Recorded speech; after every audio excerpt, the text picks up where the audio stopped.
श्रीमद्भगवद्गीता द्वितीयोऽध्यायः 31वां श्लोक 31 स्वधर्ममपि चावेक्ष्य न विकम्पितुमर्हसि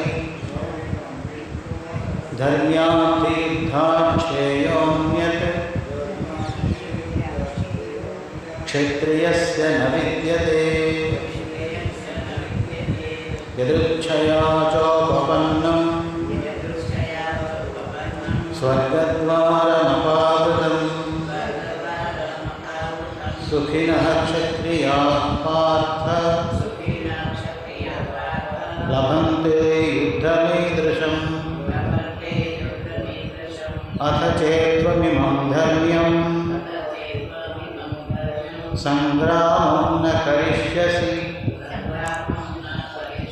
ततः स्वधर्मं कीर्तिं च हित्वा पापमवाप्स्यसि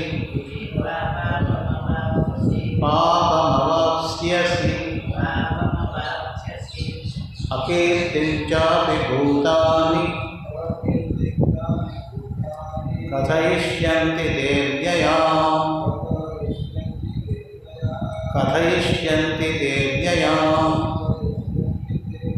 सम्भावितस्य चाकीर्त्य मरणादतिरिच्यते भयाद्रणादुपरतं मंस्यन्ते त्वां महारथाः येषां च त्वं बहुमतो भूत्वा यास्यसि लाघवम्। ओम तत्सत्। श्री विष्णु सहस्रनाम स्तोत्रम 56 ओम श्री परमात्मने नमः। श्री विष्णु सहस्रनाम स्तोत्रम रामो विरामो विरजो मार्गो नेयो नयोनयः वीरशक्तिमतां श्रेष्ठो धर्मो धर्मविरुत्तमः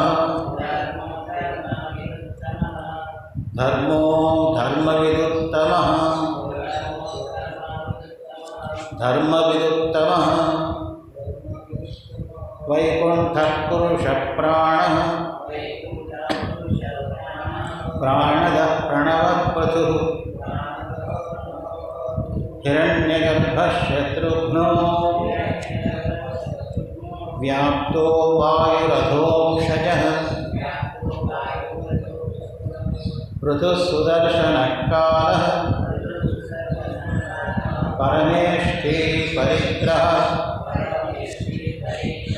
उग्रः संवत्सरो दक्षो विश्रामो विश्वदक्षिणः विस्तारस्थावरस्थाणुः प्रमाणं बीजमव्ययम् अर्थोऽनर्थो महाकोशो महाभोगो महाधनः अनिर्वीर्णस्थविष्ठो धर्मयुको महाधः नक्षत्रनेमिर्नक्षत्री क्षमः क्षामः समीहनः। ओम तत्सत् परब्रह्मार्पणमस्तु। ओम सदाशिवसमारम्भां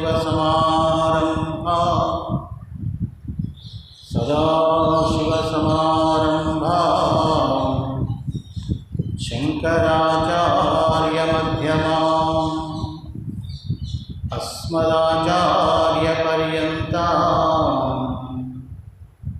वंदे गुरुपरंपराम्। ईश्वरो गुरुरात्मेति मूर्तिभेदविभागिने व्योमवद्व्याप्तदेहाय दक्षिणामूर्तये नमः।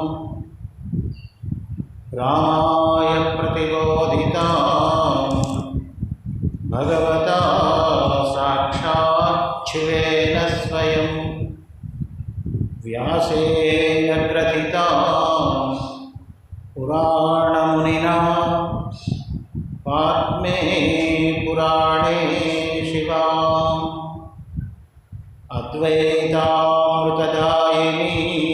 भगवतीम् आषोडशाध्यायिनीम्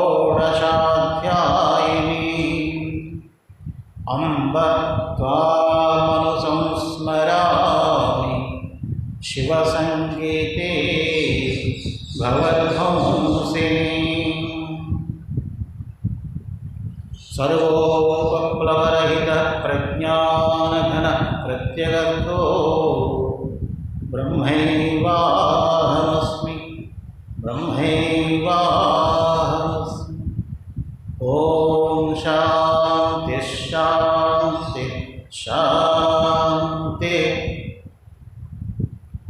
श्रीमदखंड सच्चिदानंद स्वरूप आत्मीय समस्त देवी देवता, समस्त ऋषीश्वर मुनीश्वर, समस्त संत वृंद, समस्त श्रोत्र वृंद, वक्त्र स्वरूप में विराजमान, प्रत्यक्ष परोक्ष रूप में भी सच्चिदानंद चिन्मय घन स्वरूप परब्रह्म का दिव्य संस्मरण प्रणामांजलि।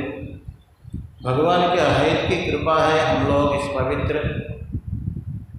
सायंकालीन संध्या समय में शिव गीता षष्ठोध्याय छठा अध्याय चिंतन कर रहे हैं। श्री रामचंद्र जी की तपस्या से प्रसन्न होकर के शंकर भगवान प्रत्यक्ष होकर के अपने महापाशुपतास्त्र प्रदान करने के बाद युद्ध के नीति नियम ये सब बताए। उसके बाद भगवान की जो विभूतियाँ हैं, अपने शंकर भगवान की विभूतियाँ हैं, खुद बता रहे थे, अपना जो नाम बता रहे थे कि शंकर भगवान मेरा नाम ओम है, तार है इत्यादि। मैं एक ही समस्त ब्रह्मांडों की सृष्टि स्थिति लय करने वाला हूँ। एषोऽस्मि देवः प्रदशो सर्वाः पूर्वो हि जातोऽस्मि हवे गर्भे अहम ही जातश्च जनिष्यमाणः प्रत्यग्जनाश्चिष्टति सर्वतोमुखः। ये सब बता रहे थे। विश्वतश्चक्षुरुत विश्वतो मुखो विश्वतो बाहुरुत विश्वतस्पात् संबाहुभ्यां धम्मसम्पदत्रयेद्या वा भूमि जनयन्देव एकः बालाग्रमात्रं हृदयस्य मध्ये विश्वं देवं जातवेदं वरेण्यं माम् आत्मस्थं येन पश्यन्ति धीराः तेषां शान्तिः शाश्वती नेतरेषाम्। शाश्वत शांति जिसको चाहिए वो अपने हृदयस्थ दिव्य स्वरूप आत्मस्वरूप को जो जान लेता है धीर पुरुष, उसी को शाश्वत शांति प्राप्त होती है। ये सब बता रहे थे भगवान भोले बाबा। और आगे बता रहे थे कि 48वां श्लोक में अहम योनिम योनिमधिष्ठामि चैको मयेदं पूर्णं पंचविधं च सर्वं मामीशानं पुरुषं देवमेड्यं मिचाये मां शान्तिमत्यन्तमेति। हर व्यक्ति शाश्वत शांति के लिए प्रयत्न करता है, किंतु वो जो भगवान की जो आज्ञा है उनके द्वारा प्रदत्त जो ज्ञान है, उपदेश है, उसको अपने हृदयंगम नहीं करता। शाश्वत शांति कैसे मिलती? इसलिए भगवान की वाणी को एकाग्रता से श्रवण करना चाहिए, भक्तिपूर्वक श्रद्धापूर्वक श्रवण करना चाहिए। श्रद्धावान लभते ज्ञान तत्परस्य यतेन्द्रियः ज्ञानं लब्ध्वा परां शांतिम अचिरेणाधिगच्छति। ज्ञान प्राप्त करने के बाद मोक्ष के लिए, मुक्ति के लिए प्रतीक्षा नहीं करनी। इसीलिए मुख्य मनुष्य का परम लक्ष्य जो मोक्ष जीव ब्रह्मैक्य ज्ञान है, वही ज्ञान शिवोहम शिवोहम, इस प्रकार के जो ज्ञान प्राप्त करेगा वही शाश्वत शांति प्राप्त करेगा, नहीं तो अशांत जीवन बिताएगा। इसलिए सज्जनों, भगवान की वाणी अत्यंत श्रद्धा भक्ति के साथ श्रवण करना चाहिए। श्रवण के बाद मनन करें, निधिध्यासन करें। तो यहाँ पर शंकर भगवान 6वां अध्याय 48वां श्लोक में बोल रहे हैं, अहम योनिम योनिमधिष्ठामि। यहाँ योनि माने कारण है, जीव प्राणी, हर प्राणी में मैं ही विराजमान। चर प्राणी हो अचर प्राणी, चराचर प्राणियों में भगवान ही विराजमान। अहम योनिम योनिमधिष्ठामि। वो जो प्राणी चाहे भूलोक में हो, पातालोक में हो, स्वर्गलोक में हो, कहीं भी, सत्यलोक, अतल वितल सुतल तलातल रसातल महातल पाताल हो, भूलोक, भूवर्लोक, सुवर्लोक, जनलोक, सत्यलोक इत्यादि, तपोलोक इत्यादि ऊर्ध्वलोक हो, सब 14 भुवनों में भगवान ही व्याप्त है। मया इदं पूर्णम पंचविधम च सर्वम। तो मेरे द्वारा ये 5 प्रकार के जो भी महाभूत है सब भरे हुए हैं। ऐसा कोई जगह नहीं है जो शिव स्वरूप, चैतन्य स्वरूप नहीं हो, सर्वत्र व्याप्त है। वो मैं समस्त सृष्टि का शासन करने वाला, माम ईशान पुरुषम देवम ईड्यम। मैं पुरुष हूँ, पूर्णत्वात् पुरुषः, सर्वत्र व्याप्त हूँ, शासक हूँ, अंतर्यामी हूँ, देव हूँ माने दिव्य प्रकाश स्वरूप। भगवान का स्वरूप क्या है? प्रकाश स्वरूप।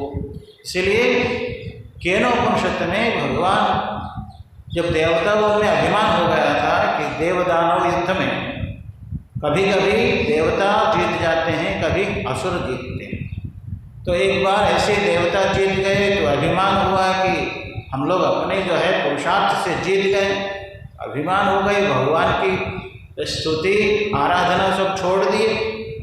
तो कभी कभी अभिमान हो जाता है, जो काम हो जाता है तो मेरे कारण ही काम हुआ है, ऐसे समझते हैं सामान्य लोग।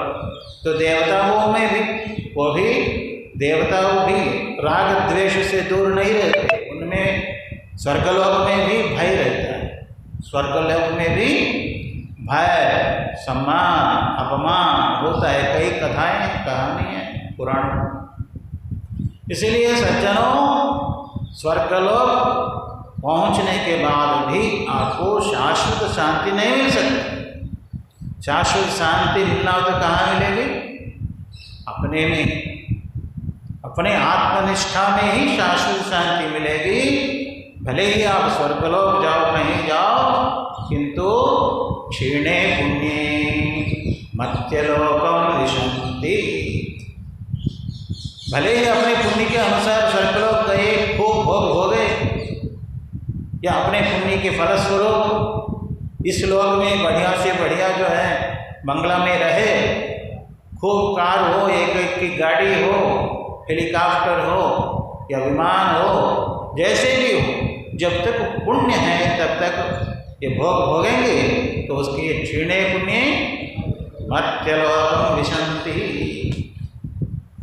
जैसे जो है बर्फ अपने आप गल करके पानी हो जाता है, उसी प्रकार जब पुण्य क्षीण हो जाए वो स्वर्गलोक से अपने आप शरीर गल करके नीचे वर्षा के माध्यम से नीचे गिर जाते हैं। और ये जो अन्न के माध्यम से फिर माता पिता के शरीर में आकर के, यदि मनुष्य शरीर के लायक पुण्य हो, पाप हो, तभी मनुष्य शरीर मिलेगा। बार बार मनुष्य शरीर नहीं मिलने वाला है। बड़े भाग मानुष तन पार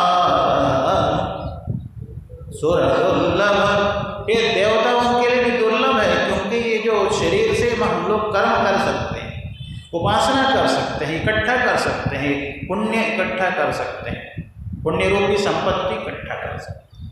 इसलिए सज्जनों, इस शरीर से वो काम करो जो पशु पक्षी नहीं कर सकते। पशु पक्षी तो खाने पीने में ही लगे रहते, वही हम लोग भी खाने पीने में ही और बच्चे पैदा करने में ही जो है समय बिता देंगे। आहार निद्रा भय मैथुनानि सामान्यमेतत् पशुभिर्नराणाम्। शास्त्रों में बहुत स्पष्ट रूप से कहा गया है, यदि ज्ञान प्राप्त नहीं किए तो ज्ञानेन हीनः पशुभिः समाः। पशु से भी गया गुजरा है। उस श्लोक में तो कहा है पशुभिः समान, किंतु मनुष्य जन्म प्राप्त होने के बाद यदि आत्मज्ञान प्राप्त नहीं करते हैं, ब्रह्मज्ञान प्राप्त नहीं करते हैं, अपना ज्ञान प्राप्त नहीं करते हैं, वो पशु से भी गया गुजरा है। क्यों? क्योंकि पशु की चमड़ी जूता, चप्पल इत्यादि, बैग इत्यादि के लिए उपयोग में आती है, किंतु मनुष्य शरीर की चमड़ी किसी काम की नहीं होती। जल्दी से जल्दी निकालो घर से। वो भले ही जो है बहुत करोड़पति हो, लखपति हो, जितना भी कमाया हो, बड़ा बिल्डिंग बनाया हो, बड़ा ऑफिसर हो, तो प्राण शक्ति उड़ने के बाद क्या बोलते हैं? हटाओ, जल्दी निकालो, ये मुर्दे को निकालो घर से। सब लोग डर जाएंगे और सभी लोगों को तो अभी बहुत कुछ काम बाकी है, जाना है, ऑफिस जाना है। और कई लोग जो उपासक होते हैं, उपासक जब तक शव मुर्दा जब तक गांव में रहे तब तक वो भोजन नहीं करते, इसीलिए गांव से बाहर रखा जाता है। इसलिए जल्दी से जल्दी निकालो।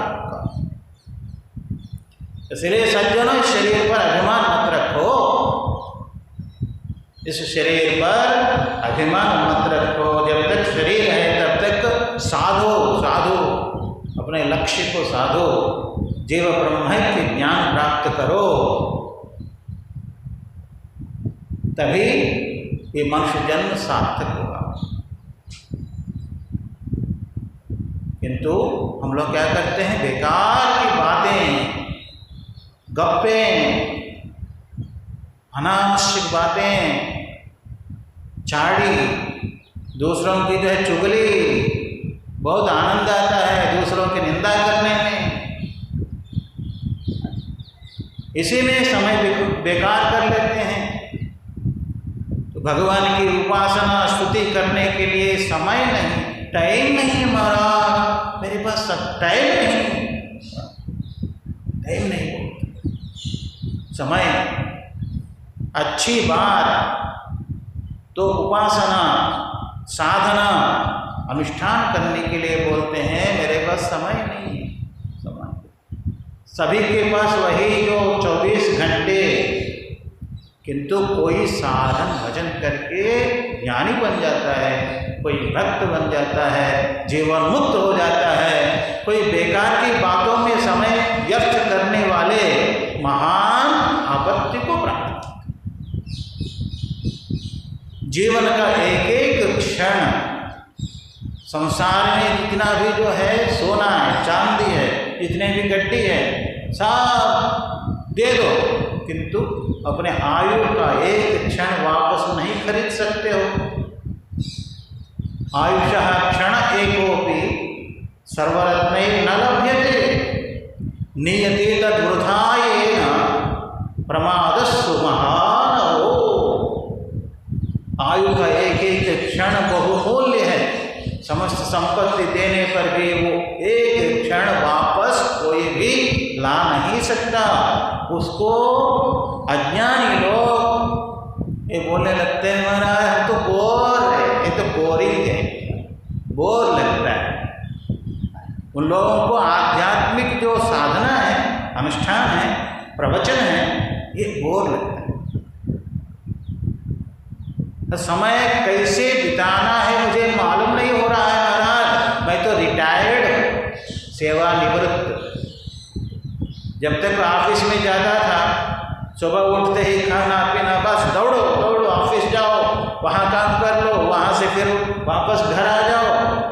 ये सब हमको एक क्रमबद्ध तरीका से जीने का अभ्यास हो गया था। और जब मैं ऑफिस से निवृत्त हो गया, रिटायर्ड हो गया, अब मुझे मालूम नहीं होता है समय कैसे बिताऊं। तो ऐसे लोग हैं, किंतु जो सत्संगी है वो अपने समय सदुपयोग करते हुए वो प्रातःकाल उठते ही स्नान, जप, ध्यान, अनुष्ठान, सत्संग, स्वाध्याय, इसके माध्यम से उनके पास समय बेकार करने के लिए मौका ही नहीं। ऐसे समय सदुपयोग करते। जो सदुपयोग करता है, दूसरे लोग ऐसे लोगों को देख करके वो समझते हैं कि देखो सबके जैसे जो है मौज नहीं करता, मौज मस्ती नहीं करता। ये अज्ञानी लोग, संसार में डूबे हुए पामर जन क्या बोलते हैं?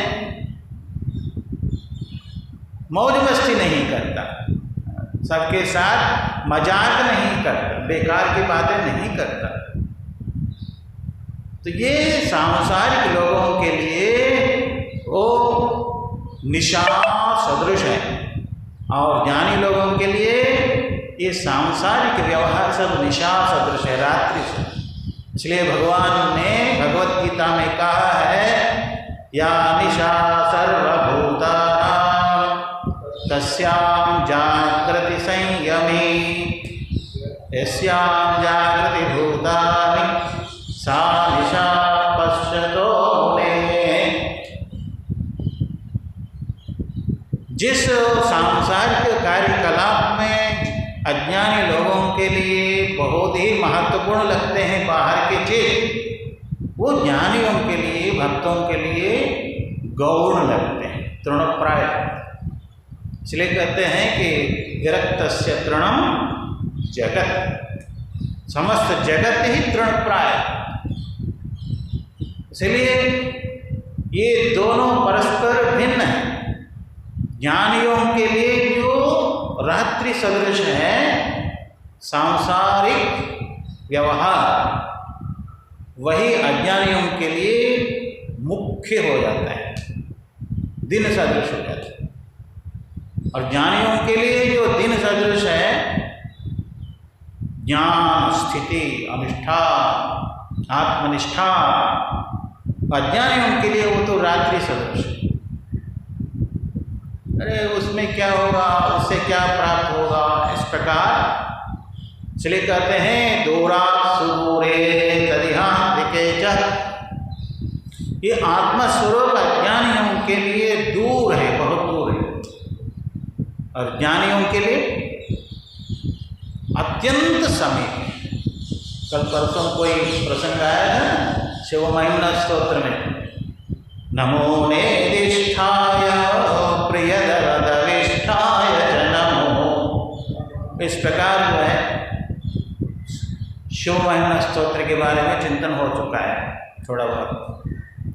इसलिए सज्जनों, शंकर भगवान श्री रामचंद्र जी को अपनी विभूति बता रहे हैं। मेदं पूर्णं पंचविधं च सर्वं मां ईशानं पुरुषं पूर्णत्वात् पुरुषः। समस्त ब्रह्मांड में मैं पूर्ण हूँ, व्याप्त हूँ, देव हूँ, प्रकाश स्वरूप हूँ। इसी के बारे में बता रहे थे कि केनोपनिषद में एक दिव्य प्रकाश स्वरूप के रूप में देवताओं के सामने प्रकट हुए थे। देवराज इंद्र ने कहा कि वायु देवता और अग्नि देवता को एक एक करके भेजा उनके पास, पता लगाओ कौन है वो दिव्य प्रकाश यक्ष स्वरूप। वो गए, वो यक्ष स्वरूप से पूछा कि कौन है आप, तो वो यक्ष स्वरूप ने पूछा कि आप कौन हो। तो ये बोलने लगे कि हाँ, ये अपने जो है सामर्थ्य बताने लगे एक एक। ये जो बड़े बड़े जो पेड़ उड़ रहे हैं, ये सब देख नहीं रहे हैं तूफान के समय, तो ये किसका सामर्थ्य है वो? तो वायु देवता ने कहा कि ये सब मेरे सामर्थ्य से सब उड़ रहे हैं, उड़ा देता हूँ सबको। तब वो यक्ष स्वरूप ने क्या किया, एक तिनका रख दिया सामने, एक तिनका संकल्प मात्र से, तो कहीं इसको उड़ाओ। इतना बोल करके वो वायु देवता में जो अपनी शक्ति सामर्थ्य है वो ले ली। अब निर्वीर्य हो गए वायु देवता, वो एक तिनके को नहीं उठा सके। बहुत कोशिश किए, संपूर्ण बल लगाया तो भी उठा नहीं सके। वो चले गए, फिर देवराज इंद्र के पास जाकर के बोला वो तो मुझे से मेरे से नहीं हो पाया, वो कौन है? तो तब अग्नि देवता को भेजा। अग्निदेव ने उसको जो है यही प्रश्न पूछा, यही उत्तर मिला। तो वही पहले जैसे कहा था वही बताया था कि ये जो तिनका है इसको जला डालो। इतना बोल करके अग्नि देवता ने जो अपने शक्ति सामर्थ्य है सब खींच लिए भगवान ने। तो अग्नि देवता उस तिनके को नहीं जला पाए।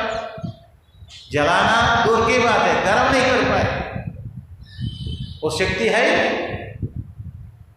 और शर्मिंदा होकर के अग्नि देवता भी वापस देवराज इंद्र के पास गए। तो देवराज इंद्र ने सोचा कि कौन है वो यक्ष। इतने सोच ही रहे थे, इतने में सब देवताओं ने कहा कि आप ही जाइए, आप देवराज इंद्र हैं, आप शक्ति सामर्थ्य में परिपुष्ट हैं। तो देवराज इंद्र वहाँ गए तो इनके साथ संभाषण भी नहीं हुआ। देवराज इंद्र आए तो इतने में वो यक्ष स्वरूप अदृश्य हुआ। तो वहाँ पर सकल आभूषण से संपन्न दिव्य जो माता, जगन माता उमा भगवती प्रकट हुई। केनेषु वां दयां वंदे, जगन माता क्यों प्रकट हुई? दया स्वरूपिणी। या देवी सर्वभूतेषु दयारूपेण संस्थिता, नमस्तस्यै नमस्तस्यै नमस्तस्यै नमो नमः। सकल प्राणियों में दया रूप में माँ विराजमान है जगदम्बा। इसलिए दया के वशीभूत होकर के उमा भगवती प्रकट होती है। उमा भगवती बोलती है कि अभी यक्ष स्वरूप में जो आए थे वो कौन है? वही तो भगवान है। तुम लोग क्या है कि भगवान की शक्ति सामर्थ्य से जीत लेते हो कभी कभी, किंतु अभिमान कर लेते हो कि अपने खुद की शक्ति सामर्थ्य से हम असुरों दैत्यों को जीत लिए, किंतु ये तुम्हारी शक्ति नहीं है, भगवान की है। ये जगाने के लिए, तुम्हारा उद्धार करने के लिए भगवान प्रकट हुए। तो इस प्रकार उमा भगवती देवराज इंद्र को बोलती। तब देवराज इंद्र ने प्रथम दर्शन किए और उमा भगवती से उपदेश प्राप्त किए, इसलिए तो जगदम्बा की आराधना करते। देवराज इंद्र और इंद्र जी की पत्नी, वो पत्नी भी जगदम्बा की उपासना करती। तो यहाँ पर कहने का तात्पर्य ये है, समस्त प्रपंच में व्याप्त जो चैतन्य स्वरूप है वही मैं हूँ। ये शंकर भगवान रामचंद्र जी को बता रहे हैं। पुरुषम देवम ईड्यम स्तुत्यम, ईड्यम माने स्तुत्यम। स्तुति किसकी करनी चाहिए? भगवान की स्तुति करनी चाहिए। तात्कालिक लोग क्या करते हैं? सामान्य लोग किसी से कुछ पैसा लेना है उसकी स्तुति करने लगते हैं। उसको क्या बोलते हैं? मुखस्तुति। मुखस्तुति। राजा के पास जाएंगे, राजा की स्तुति करने लगेंगे तो राजा कुछ पैसा देंगे। इस प्रकार इसलिए भक्त लोग बोलते हैं कि हम देवताओं की स्तुति करते हैं, मनुष्यों की स्तुति नहीं करते। हमारी जो वाणी, पवित्र वाणी राम जी की स्तुति करती है, कृष्ण जी की स्तुति करती है, शंकर जी की स्तुति करती है, जगदम्बा की स्तुति करती है। ये लौकिक लोगों की स्तुति करके कमाना नहीं चाहते। हम लौकिक लोगों की स्तुति नहीं करते, मुख स्तुति करके उनको गिराते नहीं। सज्जनों समझ लो, आपकी कोई मुख स्तुति कर रहा है, इसका मतलब आपसे कुछ प्राप्त करना चाहता है। इसलिए मुख स्तुति में इतना फूलो नहीं, कई लोग फूल जाते हैं, मुख स्तुति करने से फूल जाते हैं। अब फूलने से क्या होता है, अपनी गलती मालूम नहीं पड़ती, अपनी खुद की गलती मालूम नहीं पड़ती। कई राजाओं के पास खूब जो स्तुति करने वाले होते हैं ना, हाँ, और स्तुति सुबह वो उठते ही स्तुति करने लगते हैं। जो उसमें गुण हो या ना हो, जो गुण नहीं है उनके भी क्या कहना महाराज, आप तो इंद्र हो, आप वो चंद्र हो, आप ऐसे हो ऐसे हो। इस प्रकार की स्तुति के अधीन जो हो जाते हैं, चाहे मनुष्य हो, पशु हो, चाहे देवता हो, वो अधोगति में चले जाते हैं, क्योंकि अपनी गलती मालूम नहीं होती। इसलिए कहते हैं वो सही मित्र वही है जो अपने मित्र में जो गलती है, जो कमी है, वो बता करके उससे ऊपर उठने के लिए उपाय भी बता दे। गलती निकालना ही कोई बड़ी बात नहीं है, वो गलती सही ढंग से देखे, अच्छी दृष्टि से देखना चाहिए, शत्रुता भाव से नहीं, ईर्ष्या भाव से नहीं, और दूसरे दुष्ट भावना से नहीं, पक्षपात रहित दृष्टि से देखें। और उसके बाद उस कमी को दूर करने के लिए क्या उपाय हमारे भारतीय संस्कृति में बताए गए हैं, ऋषि मुनियों ने हमको क्या सिखाया, वो बता करके देश काल परिस्थिति के अनुसार बतावें और मित्र का उद्धार करें। चाहे मित्र हो, चाहे पति हो, चाहे पत्नी हो, चाहे बेटा हो, बेटी हो, समाज में, समाज को जो है अच्छी जो दिशा देना चाहते हैं, अच्छी दिशा में चलाना चाहते हैं, वो व्यक्ति पक्षपात रहित बुद्धि से बताए, तब ये खुद भी शांति से रह सकता है, दूसरों को भी शांति से रहने के लिए मार्ग दिखा सकता है। किंतु ऐसे लोग बहुत कम होते हैं, सही बात बोलने वाले बहुत कम होते हैं, क्योंकि बोलेगा तो सबके साथ विरोधी हो जाता है। तो इसलिए कई लोग जान करके भी चुप रहते हैं, जान करके। इसलिए सत्य बोलो किंतु प्रिय बोलो, सत्यम ब्रूयात् प्रियम ब्रूयात्, न ब्रूयात् सत्यम अप्रियम। अप्रिय सत्य नहीं बोलना चाहिए, और प्रिय है तो भयंकर, इसमें कड़क शब्दों से भी नहीं बोलो। इसलिए कहते हैं ना, जब श्री राम जी वनवास में वहाँ गए थे, ऋष्यमुख,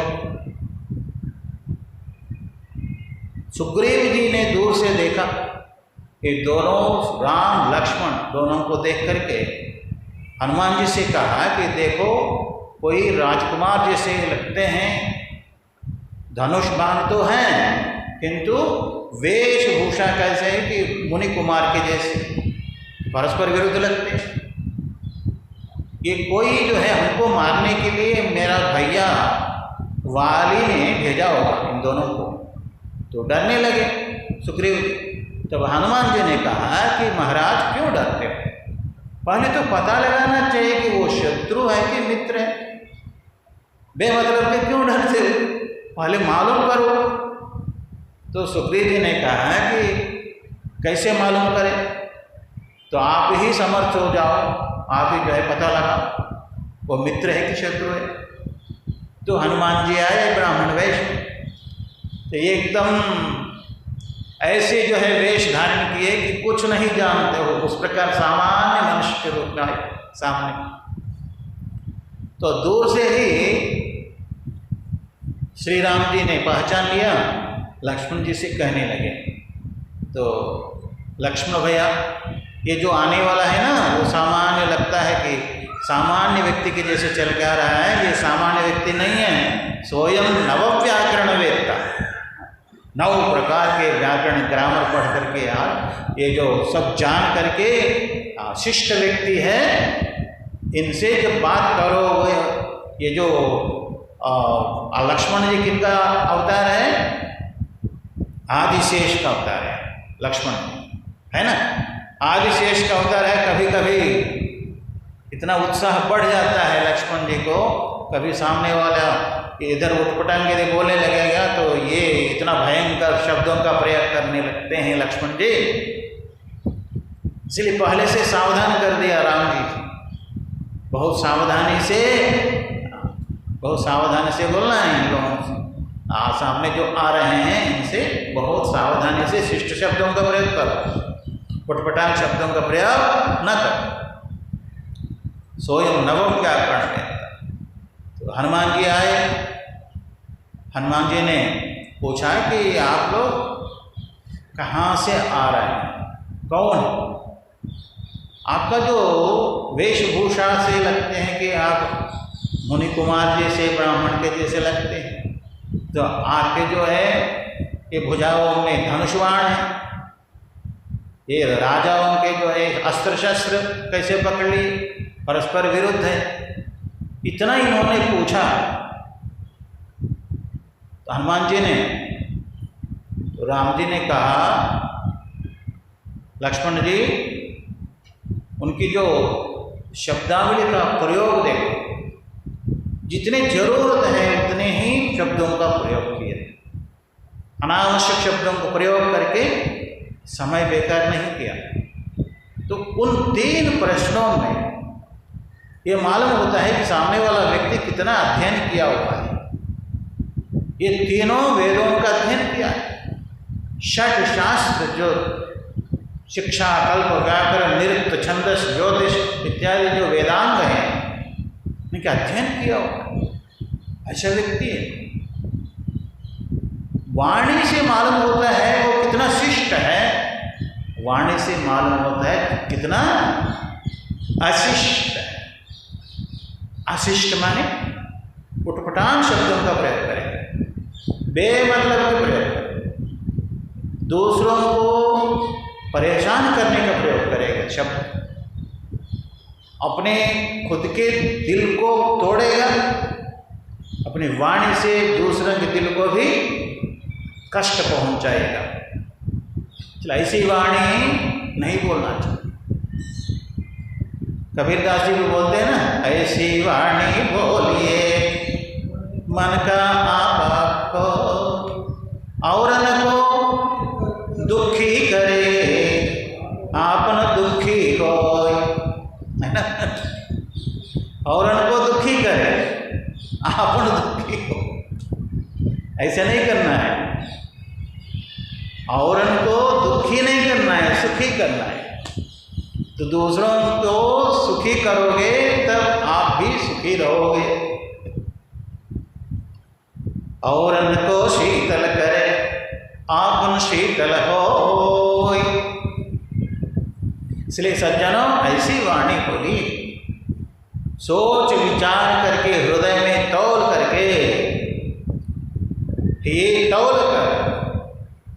तो इसलिए सज्जनों वाणी का प्रयोग कहते हैं कि कल्याणी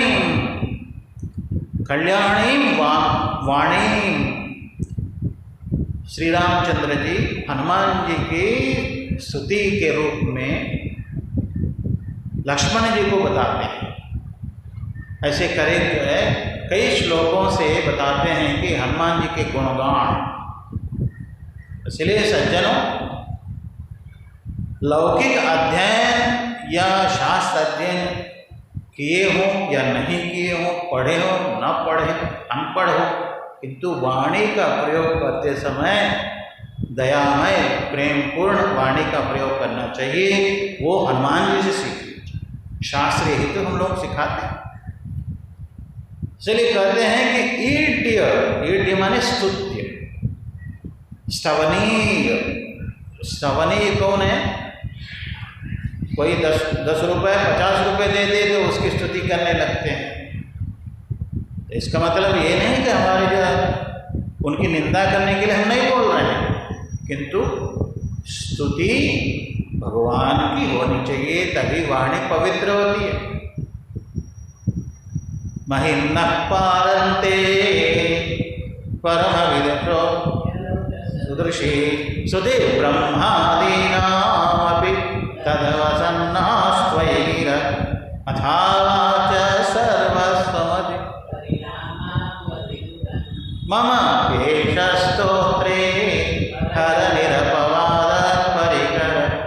अतीतः पन्थानां तव च महिमा वान्मनसयोरतत्यावृत्त्यायं चकितमभिधत्ते श्रुतिरपि।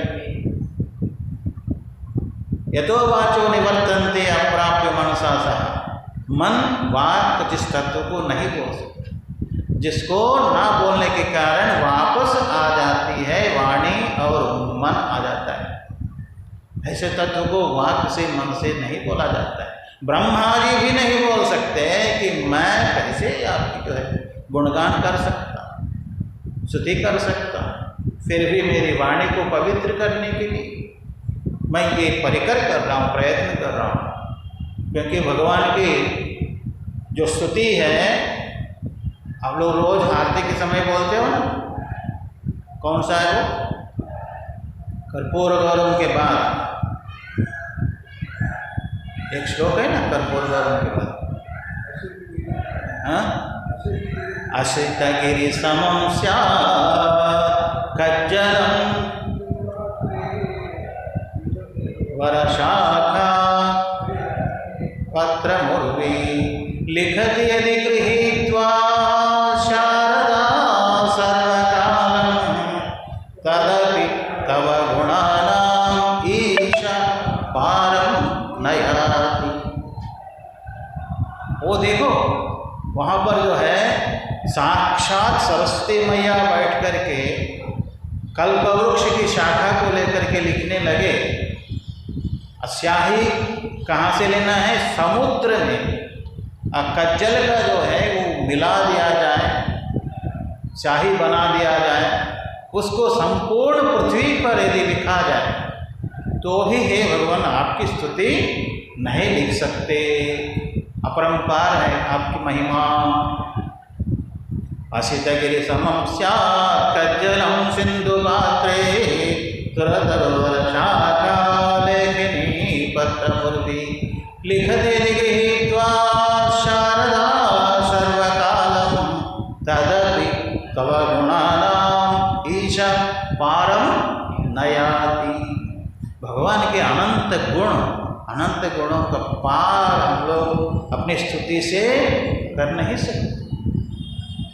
इसलिए कहते हैं ईट्य स्तुत्य निचाय, ऐसे तत्व को निचाय जान करके, पहचान करके, जान करके ही शांति अत्यंत में भी अत्यंत शांति प्राप्त करता है कोई भी।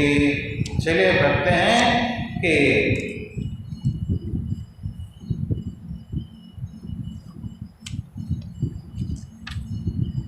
आज पूर्णिमासी है, श्रावण पूर्णिमा, और रक्षाबंधन भी है।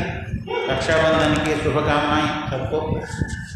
और ये भी वहाँ पर जो बाजा भजन जो कर रहे हैं रक्षाबंधन के उपलक्ष्य में हो सकता है ना।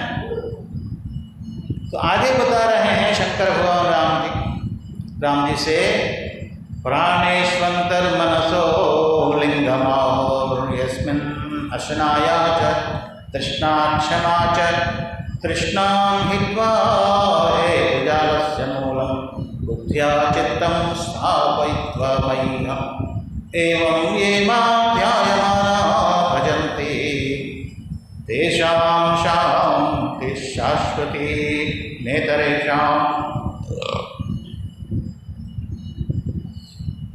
शाश्वत शांति के लिए उपाय बता रहे हैं श्री शिव गीता में शंकर भगवान। छठा अध्याय, प्राणेषु अंतर्मनसो लिंगमा। अपने जो शरीर है, ये जो स्थूल शरीर है, इसके अंदर सूक्ष्म शरीर, लिंग शरीर, ये जो अशनाया पिपासा, तृट, भूख प्यास, क्षुधा भूख प्यास तृषा, ये दोनों प्राण के धर्म। किसके धर्म हैं? प्राण के धर्म। प्राणेश अंतर्मनसो लिंग, लिंग शरीर में, उसमें है अशनाया और तृष्णा। तो आपके किए हुए कर्म के अनुसार जो प्राप्त होता है उससे मनुष्य तृप्त नहीं होता है, तृष्णा रहती है, तृष्णा। उसकी भी संपत्ति मैं हड़प लूँ, इसकी भी संपत्ति हड़प लूँ, अधिक दुराशा, तृष्णा। ये जो जब तृष्णा आ जाती है तो क्षमा गुण क्षीण हो जाता है, क्षमा नहीं रहती। तो बहुत प्रकार के जो है अनर्थ कर बैठता है, अनर्थ करने लगता है, तृष्णा बढ़ जाती है। इसीलिए तो घूस खाते हैं, घूस। जब घूस खाने लगते हैं,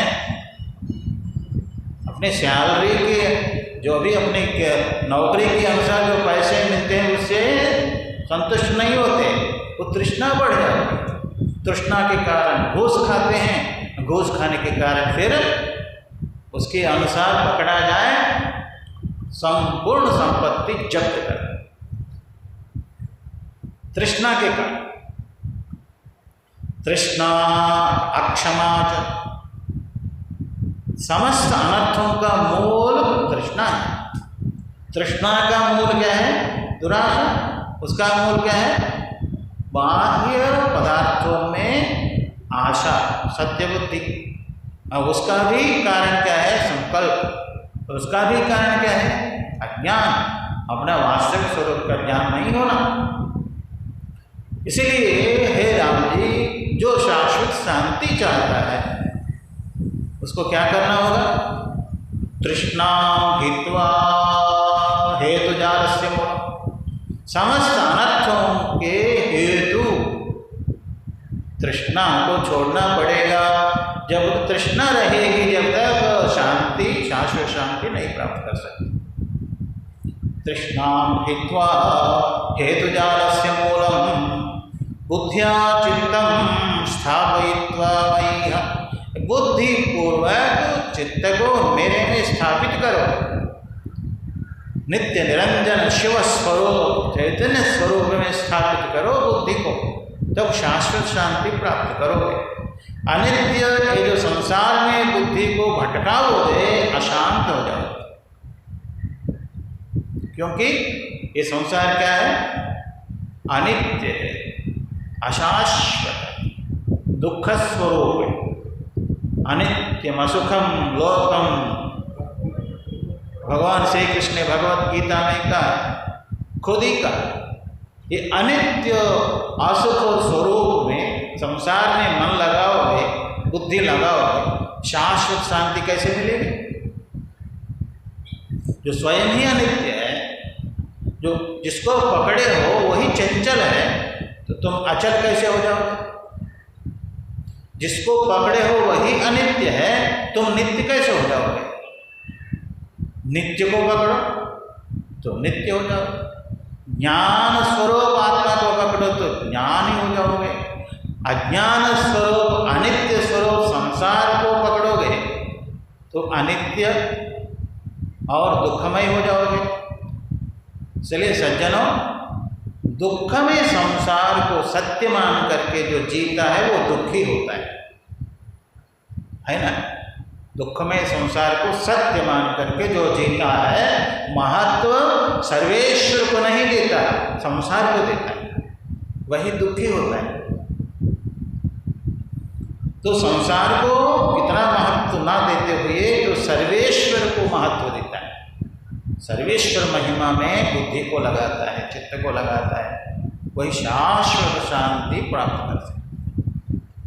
बाकी प्रारब्ध के अनुसार शरीर कहीं भी रहे, कैसे भी रहे, किंतु शाश्वत शांति वही प्राप्त कर सकता है जो शरीर से अतिरिक्त जो चैतन्य स्वरूप, आत्म स्वरूप में बुद्धि लगाए, जो आत्मनिष्ठ है, वही शाश्वत शांति।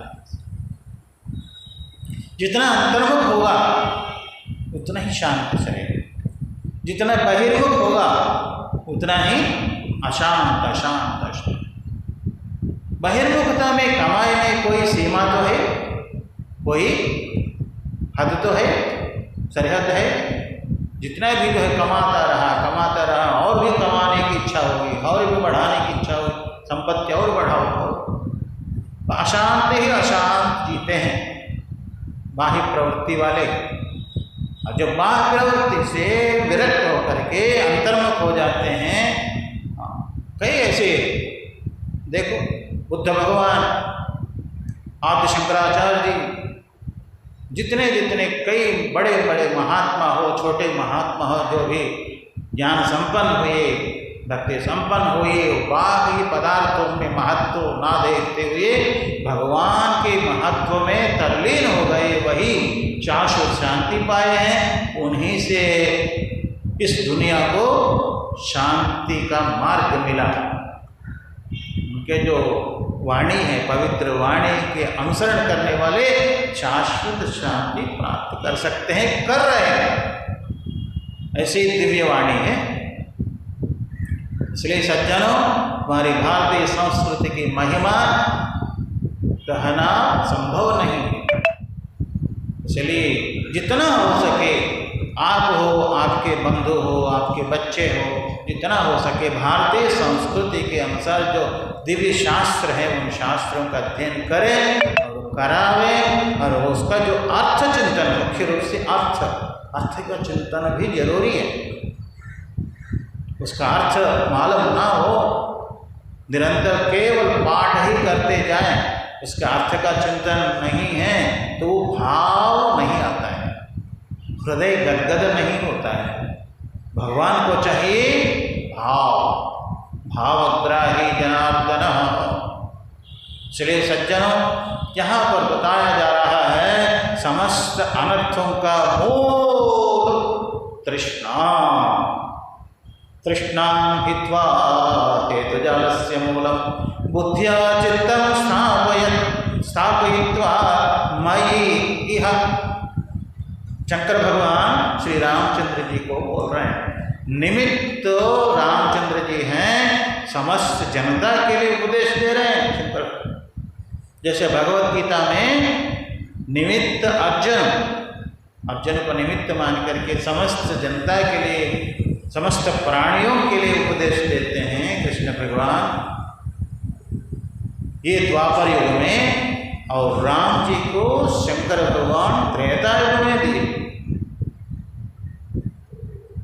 तृष्णां हित्वा हेतुजालस्य मूलं बुद्ध्या चित्तं स्थापयित्वा मयि एवं ये मां ध्यायमाना भजन्ते तेषां शान्तिः शाश्वती नेतरेषां। वही जो है शाश्वत शांति प्राप्त कर सकते हैं। मेरे जो भजन करने वाले, ध्यान करने वाले, वही शाश्वत शांति प्राप्त कर सकते हैं। और उपनिषद में भी जो तैत्तरीय उपनिषद में आता है वो मंत्र यहाँ पर शंकर भगवान इस शिव गीता में श्री रामचंद्र जी को सुना रहे हैं। छठा अध्याय 50वां श्लोक है। यतो वाचो निवर्तन्ते अप्राप्य मनसा सह आनंदं ब्रह्म ज्ञात्वा न बिभेति कुतश्चन। वो मंत्र में, ये जो श्लोक में थोड़ा सा कुछ पदों में परिवर्तन है। तो मेरा वास्तविक स्वरूप को किसी भी वाणी से कहा नहीं जा सकता, किसी मन से चिंतन नहीं किया जा सकता। ऐसा मेरा स्वरूप है। अप्राप्य मनसा सह, मेरा स्वरूप क्या है? आनंद स्वरूप है, सत्य स्वरूप है। सत्यम ज्ञानम अनंतम आनंद। आनंदो ब्रह्म, ब्रह्म स्वरूप आनंद स्वरूप है। हम लोग भी आनंद स्वरूप हैं वास्तव में। हम लोग आनंद स्वरूप है कि दुख स्वरूप है? आनंद स्वरूप है। फिर क्यों बोला जाता है कि मैं दुखी, मैं रोगी, सब चला गया मेरा, मर गया, सब लूट गया, ऐसे बोलते हैं लोग। बोलते हैं वेदांत में बोला जाता है ना, वेदांत में बोला जाता है सिर्फ अपना स्वरूप आनंद है, दुख स्वरूप नहीं। तो वो